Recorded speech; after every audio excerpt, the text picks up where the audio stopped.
سلام كما يوعلكم خبركم تخطاتلتي زينا وشتن وطعن حيزنا لكم قريبنا لنا نمكت لكم بخبر زعدم بيترس منكسي هرسة زينا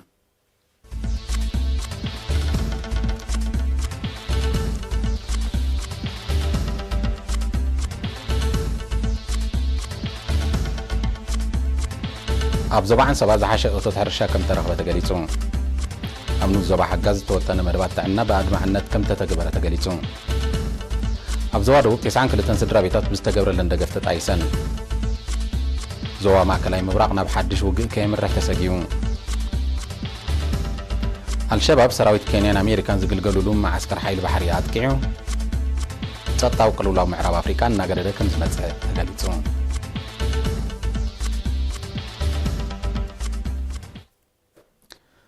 أب زبعن سباز نبره طور كرامات بستودب توجسون مدلواتن حرستوتن صعق مكتتال مويا وين حرشان تحجزو وتتحرشان مسناي كلتاشن 10 مونتن كنا تاطرن كله بعت في كم زعبيه بسلسته الريا بكتم كرنا بستخايد اخيبات قليتون وكيل كفل حرشان مريتن ويزورو كبرا قبر مسكل لو عمت بوهود سعر استرخبه مرتي نزمت عمت بزل على نهار مسرح زعجز تمكرو تقسيمو كم زلو بريهان أبتجم جامن حرستوس توهبه أب مكابن مخزاننا أكل زتكرا استمر وتاو ترى سلزنا برا أب مت أبزل على كدفع له كم زجبة تقليتون نملو وقت مكرا زحجز أب كلتاشن 10 شمنتن جمرة بيت مرتاح حرستوت فلتة معبيو أب مبرخ وتوتن تطاونتن زلوا جدا بقليل زتمت كم زي كانوا تحبيرون أب كلتاشن 10 جعتن لعلي 220 كلتن هكتار كالمعز خال 10 تحدى ناشتو ديجاتات أمنو زباتات كرن إلى بعيد عد تكليزان هابورو حجاز حمل مالون حال سكسرها كم جمرة درون تنشوعات كذا زمان كلها تنسترفا أب مسرح كم زركبا بتجم جنبريون تصادفت بوجنم تمر نص درابيتها ومدى بحرشة قداس النطور ردوس لزغنا زيادة كدفعلو زي حقاو مدهاني تحرشة مقدق قبرلو كمون مفردرهم متشو زغنا كلمات الزواز مزمزلو كنتات قطعة أحزولو ريتا تقريبا أب منستر حرشة مخاري منستر أتو سمرا أملوسم أب زهبو قال حرشة وأتوت نمي براخ ناي كلن أكلات متحبار وسان مخار بمتكاس مس كولج حرشة حمل مالو زقبر متحبار بفلاي بلتشا كمزلو أبريهون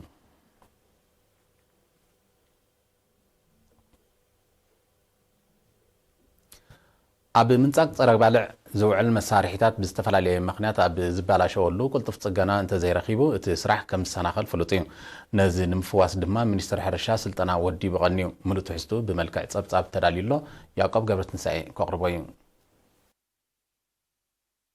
منستر حرشة كاب سلاسان حدن تحساس كلتاشن 10 كساب 4 طر 2020 أو فرمكل خلام بت أزنت في 20 كلتان أبالاتو أب حفشاو تسجنا من تسجيتات أربع عزتو كرسلت أنا ودي بوم إت أبدأ عرق أولستو هبن بخلص حسابن جبرن سسني سلت أنا أب كايرو جبتي كابز مدبرو كوميشن مكل خلهم بتأمدر بدا أما أكلاي زواب زمت على وكيلان ممهرن السيد رامي العربي توهيبوم أمينستر حرشة حلافي أهادو مكل خلصا جم تبلعت أتو تيدروس يوم بزعب علامات السلت أنا أبزهبو مبرهي من تأجت أربع ماشينات باستفلالي مخنياتات أبز بلا شو لعبو بدو كوين متصنحو بمتكاس أبتو وفريز نتفو أبلات أفلوط اليوم نتسجنا نتفتات بعلم بمكياد نتسجمزين مفواس اتسلت أنا كم استود بقى ليتوم اتسلت أنا خا عب سلسة استخفاف لي حدا من تأجيتات أما كنا زسك على عبيت من تأجيتات اللوا كلاي ناي موتورايزت إن نتوعن بموتور سرحاب كقول هنقد أخينا بموتور سرحاب موتورايزت بحالات سكاناي سالساي عين سكانا خا إذن مانوالي نتوعن بيد نزكا نعراتن وين على سلطنا مات سلسة أب سلسة درجة لبليمات وزيكا أب بجبري بكل حساب كمون ما بجبري يوم كمهارو أب زبوتا نمبرم زلنا درو تي سجناتات نبرنا بعلاتهم كتجونو جميرهم على مال سلط أنت بوجنهم كان محجمنت أجمعشنات مسزبالا شوم نباس مرايل أحكم زنبرة إزدمانة تجزي هي وفر مكل خلام بتا كاب كان دبودهات كينو متصنحو دحر محبار اتسلت أنا نزت أجمزي أم مفتاح أبا الصوات أو كم زلوا أبرهم أجزي نقبرد الناس سلطنا ونوصد الناس سلطنا حفش أو دما مسرت أوي تسجنا ناي من تسجيتات مدحانيت كينو مسرت بعضنا كن سجنا ወይ ድማ ግዜያዊ ብልሽታት ዘጋጥመካ እዋን ብቐሊሉ ናብ ካልእ ክሳይ ከይብልካ ካብ ስራሕ ጠጠው ከይብልካ ንግዚኡ ፅገና ቢልካ ስራሕካ ንክትቅፅለሉ ዝሕግዝ መሰረታዊ ፅገና ናይ ዚ መሳርሒታት ናይ መንፀጊ ኢና ንወስድ ዘለና ማለት እዩ እዚ ከዓ ኣዝዩ ሓጋዚ እዩ ንዓና ምክንያቱ ኣብ ትበረኻ ወይ ድማ ኣብቲ ፊልድ ኣብቲ ስራሕ ናይ ስራሕ እዋን ዘጋጥመና ዝተፈላለዩ ብልሽታት ኣሎ ማለት እዩ ከም ሓፂን ከም ምዃኑ መጠን ብዙሕ ብልሽታት ዘጋጥመካ ንግዚኡ ጠጠው ትብል ካብ ስራሕ ማለት እዩ ሕጂ ግን ንዑ ንምባል ንምምዕባል ኩላትና ኣብዚያ መሰረታዊ ፅገና ናይ መሳርሒታት ንወስድ ኣለና ማለት እዩ እዚ ከዓ ኣዝዩ ሓጋዚ እዩ ነዚ ስልጠና ዝሃበ ኣሰይድ ራሚ አልዓረቢ በወገኑ ሰልጠንቲ ዘርአየዎ ተገዳስነት ኣብቲ ሞያ ንዘለዎም ፍቕሪ ከምኡውን ናይ ስራሕ ባህሊ ዘርኢ ምዃኑ ሓቢሩ እቲ ን5 መዓልታት ክካየድ ዝቐነየ ስልጠና ኣብ ማእከላይ ቤት ጽሕፈት ሚኒስትር ሕርሻ ብዝተኻየደ ስነ ስርዓት ምዕዳል ወረቐት ምስክር እዩ ተዛዚሙ ዋና ዳይሬክተር ክፍሊ ሕርሻዊ ኤክስቴንሽን ኣቶ ሕሩያስ ጎዶም ኣብ ዘስምዖ መዛዚ መቓል ኤርትራ ኣብ ምክልኻል አንበጣ ትገብሮ ዘላ ዓውቲ ወፍርታት እዚ ናይ ስልጠና ዕድል ብቐዳምነት ክትረክብ ከም ዘኽእላ ብምጥቃስ ኣብ መካይን ዝፀዓን ይኹን ኣብ ዝባን ዝሕንገጥ መንፀጊ ፀረ ባልዓት ኣብ ምዕዋት ወፍሪ ምክልኻል አንበጣ ወሳኒ ተራ ስለ ዘለዎ ሰልጠንቲ ንዝተማሃርዎ ኣብ ግብሪ ከውዕሉ ኣዘኻኺሩ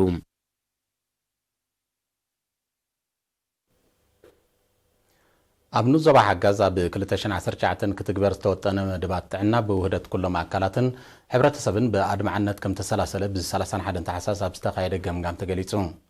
ሓላፊ ቤት ጽሕፈት ሚኒስትሪ ጥዕና ኣብቲ ኑዞባ ነርስ ገብረ መስቀል ገብሪ ህይወት ኣብ ዘቕረቦ ንዝተሰላሰለ መደባትን ዝነበረ ብድሆታትን ዘጠቓልል ጸብጻብ ኣስታት 50,000 ዜጋታት ጸረ ሕማማን ቅፂ ከም ተኸትቡ እዚ ድማ ሸፈነ ክታበት ልዕሊ ትጽቢት ከም ዝነበረ ሓቢሩ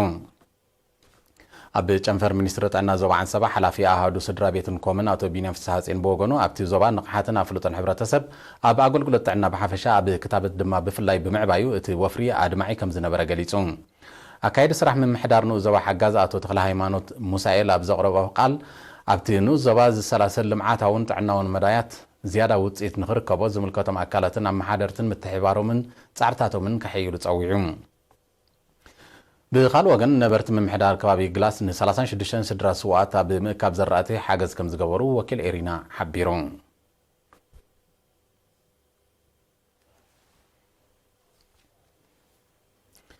ጨንፈር ሚኒስትሪ ዕዮን ማሕበራዊ ድሕነትን ዞባ ደቡብ ኣብ 2019 ን92 ስድራ ቤታት ነፍሲ ወከፈን 10,000 ናቕፋ ብምምዳብ ብዝመረጾ ብጥሪት ወይ ብመጠነ ንኡስ ንግድ ኣጣይሱ ብሰለስተ ጥሪ ኣብ ከተማ መንደፈራ ኣብ ዝቃንዖ ገምጋም ሓላፊት ጨንፈር ኣቶ ሃይለ ገብረ ሚካኤል ልዕሊ 9 ሚልዮን ናቕፋ ደበስ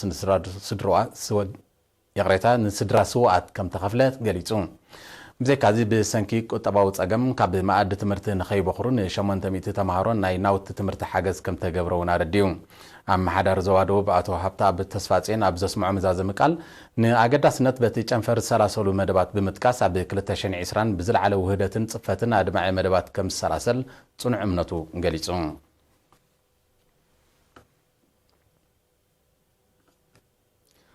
ኣብ ኑዞባ ደቀም ሓደ ንነዊሕ ዓመታት ንኣገልግሎት ኣጸጋሚ ኮይኑ ዝጸንሐ 25 ኪሎ ሜትር ጽርግያ ውጡሕ መዓያ ህዝቢ ብዝወሰዶ ተበግሶ ተጸጊኑ እቲ ጽርግያ ብውሕጅ ተፈሓሒሩ ንምንቅስቓስ ተሽከርከርቲ ከጸግም ብምጽንሑ ነፍሲ ወከፋትን ሕሙማትን ናብ ትካል ጥዕና ንምብጻሕ ከቢድ ከም ዝነበረ እዮም ተቐማጡ ዝገልጹ ኣመሓዳሪ ዓዲ መዓያ ኣቶ ተስፋይ ሓጎስ ንኤሪና ኣብ ዝሃቦ ሓበሬታ እቲ ስራሕ ብልዑል ተሳትፎ ነበርቲ ከም ተጸገነ ብሪሁ ኣብ ምምሕዳር ንዞባ ደቀም ሓደ ሓላፊ ምምሕዳራት ከባቢ ኣቶ ወልዱ ክፍለ ድማ ህዝቢ መዓያ ንዝወሰዶ ተበግሶ ብምምጓስ ካልኦት ዓድታት እውን ተመሳሳልን ውፅኢታውን ወፈራታት ከሰላስላ ተላብዩ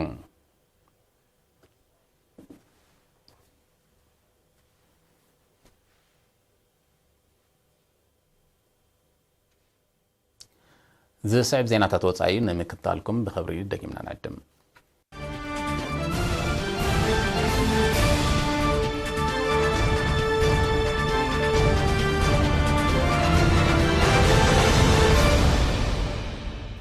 ኣብ መንጎ ኣሜሪካን ኢራንን ተኸሲቱ ብዘሎ ምትፍናን ዞባ ማእከላይ ምብራቕ ናብ ሓድሽ ውግእ ከየምርሕ ተሰጊዩ ኣማንኤል ተስፋይ ዘዳለዎ ዜናዊ ጸብጻብ ኣዜ ብርሃነ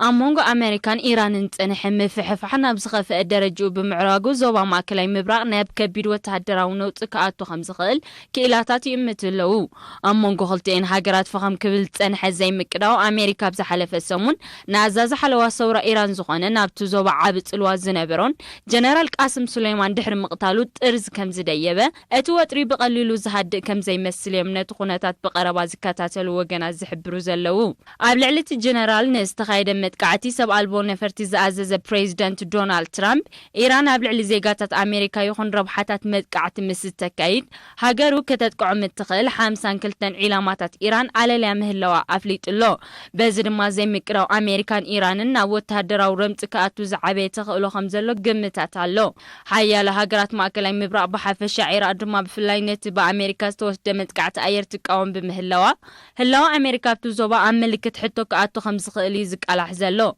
بايتو عراق بحامشة رأب زكايدو هتو تاخيبا بهاجرو توافيرم زلو وتهدرات أمريكا كوتو وساني أحلفو اللو أتو وساني أمريكا بستفلالي كبابيتات عراق أوافيراتهم زلا لعل حاموش دشح وتهدرات كتوتوم زقد داب رأس مخانو تتكامنت كل آيرن بحرن عراق ونزخل كل كم زخانة تقليتو بزر ما ربحات أمريكا بزوبا ماكلاي مبراق بالتا كتولو كم زخل باقو تعميتلو أمريكا كاب عراق كتلقق نزغر بلا زلط أو عيتا أو من كتقبلو خمزي تخيز أمتو تنتنت بوليتيكا أما كلاي مبراق حدش وتهدرا ورمت كي كسات سقاتهم يقلتو أزا خمزيلون كولو دحر استفتر حدش معبالتات من محدار بريزيدنت ترامب قبل على العراق حدش إقرا كتنع كم زخيل يتنقب بمهلاو زمدنا أمريكان عراق انكحرفف كم زخيل يمتالو كونتات ما كلاي مبراق بفلاي دحر قتلت جنرال قاسم سليمان عابي أهقراو زعبا كوين كم زلو يتكاس الشباب بزوبا لامو كينيا نزركب سراويت كينيان أمريكان زقلقلو مع عسكر حيل بحري أتكيعو شام تولد زدالو زينو تصبالو يسعب شبراوي جوجل الشباب ناي سومال لومي حموشتا طري وقحتا بزوبا لامو كينيا نزركب سراويت كينيان أمريكان زقلقلو مع عسكر حيل بحري كم زتقعي قاو حلم مينستر مكلخال كينيا بزوصو مغلصي بزتوسد قلطف ملس متقعتي نت معسكر كقواصرو خمس خال بمحبار نتم عطقات اب مهدان كم زركبو ارديوم ات مينستر يسعبو تم عطقات نوتهدراو معرفو نفرتين ايتي معسكر حيل بحري نمقصارن عنوت نمورادن كوان تفتنو خمزي تعوتو بمتقاس بوحدو 4 شبراين كم تقتلو افليتوم አገልግሎት ዜና አሶሺየትድ ፕሬስ ሳብዘውጾ ዜናው ጸብጻብ በአንጻሩ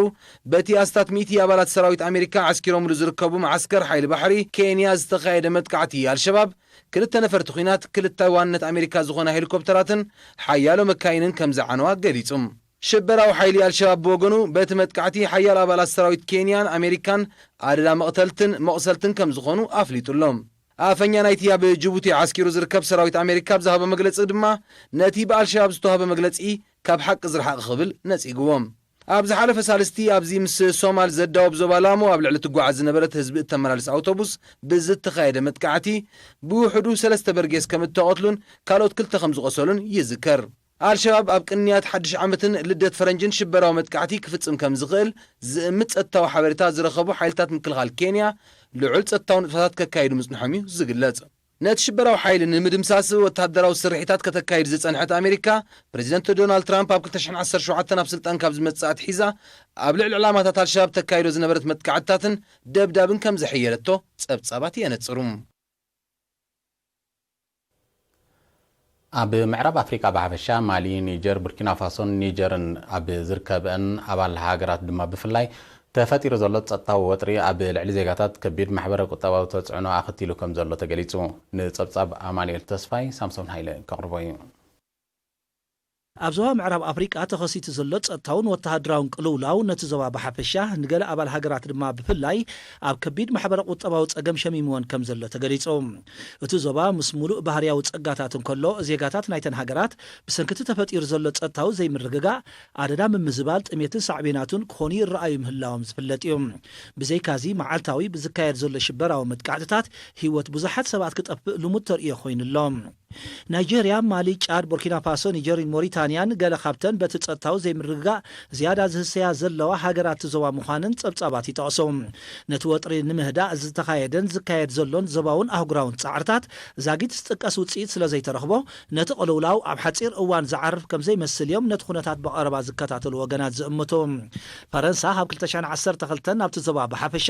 ማሊ ድማ ብፍላይ ኣሽሓት ወተሃድራት ልኢኻ እኳ እንተላ ንባዕላ ሰብኣውን ንዋታውን ክሳራታት ካብ ምዃን ዘምፅኣቶ እወታዊ ለውጢ የለን በንጻሩ ትግዳማዊ ወተሃደራዊ ወፍሪ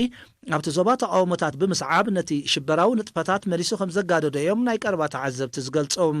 ፀጥታዊ ቅልውላዊ ምዕራብ ኣፍሪቃ ብኣባል ሃገራት ናይቲ ዞባ ጥራይ ዝምከት ከም ዝኽእል እኳ ዝግለጽ እንተጸንሐ እተን ሃገራት ኩሉ መዳያዊ ደገፍ ብምሕታተን ንቐጻልነት ግዳማዊ ምትእትታው ጥጡሕ ባይታ ከም እተፈጥረ ይሕበር እቲ ፀጥታዊ ቅልውላዊ ንምምካት ዞባዊ ወተሃደራዊ ሓይሊ ዘቆማ ማሊ ኒጀር ቡርኪና ፋሶ ጫሪን ሞሪታንያን ብሰንኪ ሕፅረት ባጀት ነቲ ወፍሪ ብግቡእ ከሰላስልኦ ከም ዘይከኣላ እዩ ዝግለጽ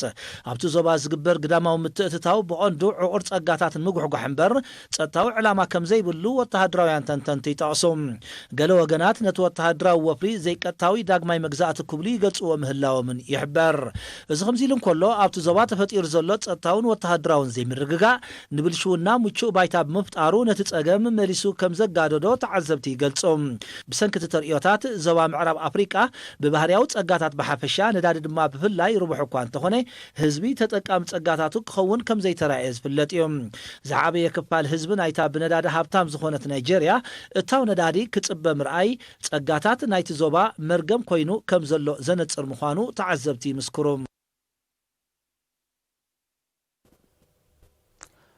ካብ ዞባ ምዕራብ ኣፍሪቃ ከይወፃና ኣብ ቡርኪና ፋሶ ህዝቢ እተመላልስ ኣውቶቡስ ኣብ መሬት ተቐብረ ተፈንጃር ብምርጋፃ ብውሕዱ 14 ሰላማውያን ሰባት ከም ተቐትሉን 4 ካልኦት ከም ዘቆሰሉን ተሓቢሩ መብዛሕትኦም ግዳያት ናይ ሓድሽ ዓመትን በዓላት ልደትን ዕረፍቶም ስድሮኦም ኣሕሊፎም ዝምለሱ ዝነበሩ ትሕቲ ዕድመ ተማሃሮ ምዃኖም እዩ ዝግለጽ ዘሎ ዛጊት ናይቲ መጥቃዕቲ ሓላፍነት ዝወሰደ ኣካል የለን እንተኾነ ግን ሽበራውያን ሓይልታት ኣብታ ሃገር ዘካይድዎ መጥቃዕትታት ኣዛይዶሞ ብምህላዎም ዝሕብሩ ፀብጻባት ንሳቶም ዝሃንደስዎ ክኸውን ከም ዝኽእል ሰብ መዚ ፀጥታ ቡርኪና ፋሶ ይገልጽ ኣለዉ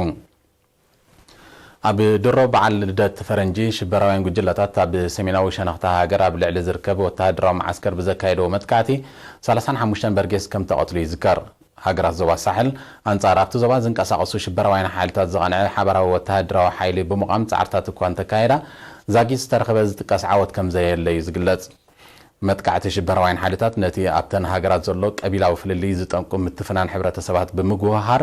ከቢድ ሰብኣዊ ክሳራታት ዘስዓበ ግጭት ሕድሕድን ከም ዘለዓዓለ ይፍለጥ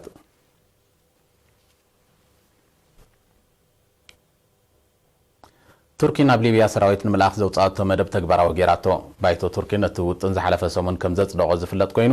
ትማሊ 5 ጥሪ ዛጊት ቁጥሮም ዘይተነፀረ ወተሃደራት ናብ ሊብያ ከም ተላእኹ ፕሬዚደንት ጣይብ ኤርዶጋን ኣፍሊጡ ዕላማት ወተሃደራዊ ወፍሪ ብቐንዱ ቅልውላዊ ሊብያ ንምህዳእ ምዃኑ እዩ ፕሬዚደንት ኤርዶጋን ሓቢሩ ዘሎ ይኹን እምበር እስራኤል ግሪክን ቆጵሮስን እቲ ወፍሪ ንፀጥታት ከባቢ ብሓፈሻ ንፀጥታ ሊብያ ድማ ብፍላይ መሊሱ ዘጋድድ ምዃኑ ብምሕባር ተቃውሞአን ይገልጻ ኣለዋ ሰለስቲን ሃገራት ካብ ምብራቃዊ ሸነኽ ማእከላይ ባሕሪ ዝብገስ መስመር ባህርያዊ ጋዝ ንምህናፅ ከም እተሰማምዓ ዝሕብሩ ፀብጻባት ወተሃደራዊ ወፍሪ ቱርኪ ነቲ ስሉሳዊ ንጥፈታት በኣሉታ ከም ዝፀሉ ይጠቕሱ ወተሃደራዊ ህላዊ ቱርኪ ኣብቲ ከባቢ ረብሓታታ ንምምሓስ እውን ኣገዳሲ ምዃኑ መንግስቲ ሃገር ኣቐዲሙ ምሕባሩ ኣይርስዓን ኣብ ሊብያ ዝግበር ግዳማዊ ምትእታው ነቲ ኣብ 2011 ዝተኸስተ ቅልውላው ብሰላም ከይዓርፍ ኣሉታዊ ፅልዋ ይገብር ከም ዘሎ እዩ ዝሕበር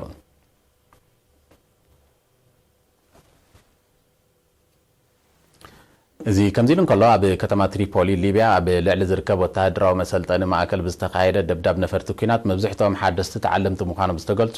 30 ከም ተቐትሉን ቁጥሮም ብልክዕ ዘይተነፀረ ሓያሎ ካልኦት ከም ዝቆሰሉን ተሓቢሩ ሓላፍነት ናይዚ ብ5 ጥሪ ወጋሕታ ዝተኻየደ መጥቃዕቲ ዝወሰደ ኣካል እኳ ዛጊት እንተዘየለ ኣንጻርቲ ኣብ ትሪፖሊ ተደኪኑ ዝርከብን ብሕቡራት ሃገራት ኣፍልጦ ዝተዋሃቦን መንግስቲ ሊብያ ዝቃልሱ ዝተፈፀመ ክኸውን ዘሎ ተኽእሎ ልዑል ምዃኑ እዩ ዝጋዋሕ ዘሎ بجنرال خليفة حفتر زمرحو أب مبرعو شنخت هاجر زمدبرهم حيلتات كتما تريبولي نمقصار كاب ورح ميازيا كل 10 جعتن أب لعلي عردتات من قسمة قعدتات كايدو مهلهم يفلات أب ليبيا تفتير زلط التوتري تركيا أب جوني سراويت من قسم سلف سراويت تهاجر كتوافر مخانا دحر مقلاطة حدش معرف حزو كم زركب يقلات በዚ ድማ ሊብያ ብግደማዊ ምትእታው ዝተሓመሰት ካልኣይቲ ሶርያ ከይትኸውን ዝዓበየ ስጋት ኮይኑሎ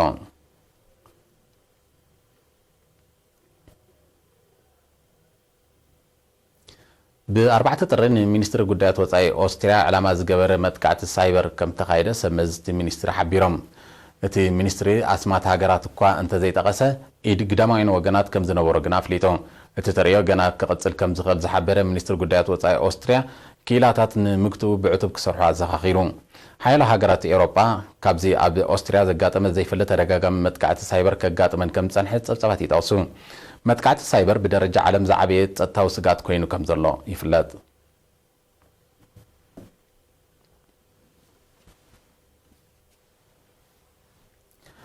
ኣብ ኣውስትራልያ ተኸሲቱ ዘሎ ባርዕ መሮር ንምቁፅጻር ተዋፊሮም ዝርከቡ ኣሃዱታት መጥፋእቲ ሓውን ወለንታውያን ተደጋገፍትን ዝውዕል ገንዘባዊ ደገፍ ክግበር ብዝቐረበ ጻውዒት ልዕሊ 13 ሚልዮን ዶላር ኣሜሪካ ተኣኪቡ ህቡባት ኣውስትራልያውያን ስነ-ጥበባውያን ብመንገዲ ማሕበራዊ መራኸቢታት ብዘቕረቦ ምሕፅንታዩ እቲ መጠን ገንዘብ ኣብ ሓፂር እዋን ክእከብ ክኢሉ ዘሎ እዚ ኣህጉራዊ ኣቓልቦ ረኺቡ ዘሎ መልሰ ግብሪ ነቶም ንምጥፋእቲ ሓዊ ዝቃለሱ ዘሎ ኣሃዱታት ልዑል ሞራል ዝህብ ምዃኑ ማዕከናት ዜና ኣውስትራልያ ቃልሓለዋ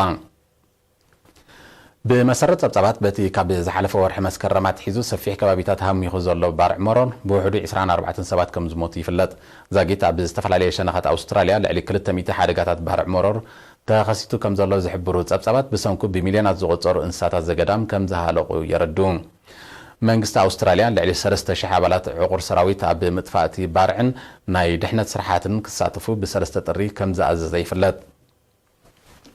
ሲንጋፖርን ፓፓዋ ኒው ጊኒን ኣብቲ ስርሒት ዝተሓጋገዙ ኣሃዱታት መጥፋእቲ ሓዊ ክልእኻ ከም ዝኽእላ ክሕብራ እንከለዋ ድሮ ሓያሎ ኣብ ምጥፋእ ባርዕ ሓዊ ዝዋፈራ ነፈርትን ኣሃዱታት መጥፋእቲ ሓውን ልኢኻ ትርከብ ኒውዚላንድ ድማ ተወሰኽቲ ሄሊኮፕተራት ንምልኣኽ ወጢና ከም ዘላ ኣነፂራ